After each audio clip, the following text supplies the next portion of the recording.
I feel like that was something that everybody needs to hear. There is so much hatred about the whole country, not just the government, not just the prime minister, not just that political party, but the whole country. There And is something even which these, I'd like to say to you at this point. I'm sorry to interrupt you.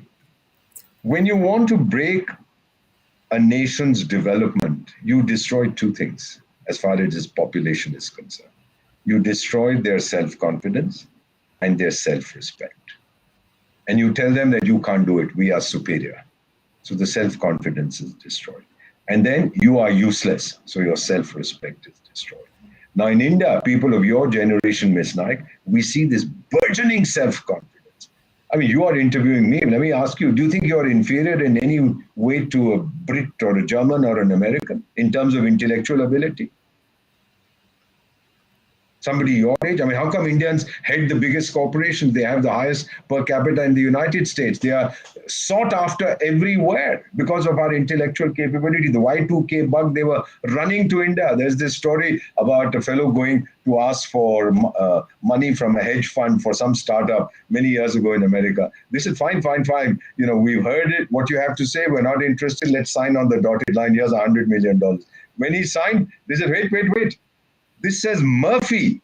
We thought your name was Murthy. We were going to give you the money if you're an Indian, not if you're an American. It was a bit of a joke at that time. People said, you know, that was a respect. Hundreds of thousands of Indians went all over the world to deal with the Y2K bug. They understand our intellectual capability.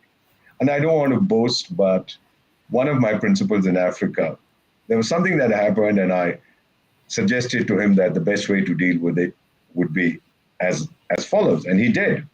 And when I went back some months later, he said, well, you know, Ambassador, what you told me, I did.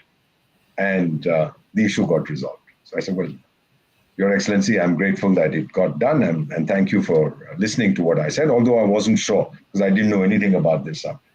Then as I was leaving, he said, come back. What did you say? You didn't know anything about it. Then Ambassador Deepak, he asked me, grinning, are you God? And I said, no, sir, I'm an Indian. That's the next best thing. So he smiled from ear to ear. He said, you have an answer for everything. So you ask me, I'm telling you. So my message to all people who are watching, and millions watch City, you know, because you've become an international phenomenon now. And what I want to tell them, particularly the young Indians of your generation, look, I'm 71 years young. My time is over. You have to take this forward. You know, you have to move ahead with self-confidence and self-respect. That's what Prime Minister Narendra Modi, whether you like him or not, this is what he keeps saying. That today we have that janoon, we have that jazba, we have that enthusiasm, we have that passion to do what we. Without passion, you can't do anything. So all this talk about, I've been hearing it since I was a child, we'll build a new India, etc., etc. Today we are seeing it happen. People's movement. Ma'am, you're a girl. We had a dismal gender ratio till this fellow came around and said, Beti bachao, beti padhao. Now the latest figures show us that for every 1,000 males in India, we're not talking about gender ratio at birth, but for every 1,000 males, we have 1,020 females.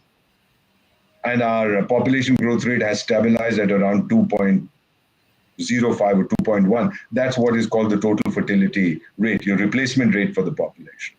We've seen what is happening to Swachh Bharat. We've seen what is happening to Har Ghar Mein Nal, Har Nal Mein Jal. We are seeing what happened to Pradhan Mantri Jan Dhan Yojana. I mean, 300 million bank accounts open. But people tell me, but your population is 1.3 billion. I said, which country does a newborn baby have a bank account? It's the number of families that we've opened bank accounts for. And Surya Urja, solar energy. In my own home in the nation's capital, most of our food is cooked on solar energy and it's delicious. We have a solar cooker. It saves our bills. My gas fellows who supply pipe gas, they came and said, sir, but your gas thing hasn't moved at all, the meter. How come? And you live here, we know you're all here. So yeah, that's my solar cooker. So that's what we are doing. It's an economic advantage to us to do it. And we've just booked our first solar car, our electric car. Hopefully it'll be here by the end of the year because it's non-polluting and it's unimaginably cheap to use. So once you have this self-confidence and you have this self-respect, because ma'am, you know, when we talk of developed nations, I've traveled across the world, United States, Canada, Australia, Japan, Europe. Who developed those fellows? Wasn't chaps from Mars. Nobody came down from the moon. Nobody came from under the oceans. It was those chaps themselves. And since we are superior to them in every which way, we can do it too. That's my message to the young people. Go for it. We can do it. Very beautifully put, sir. Thank you.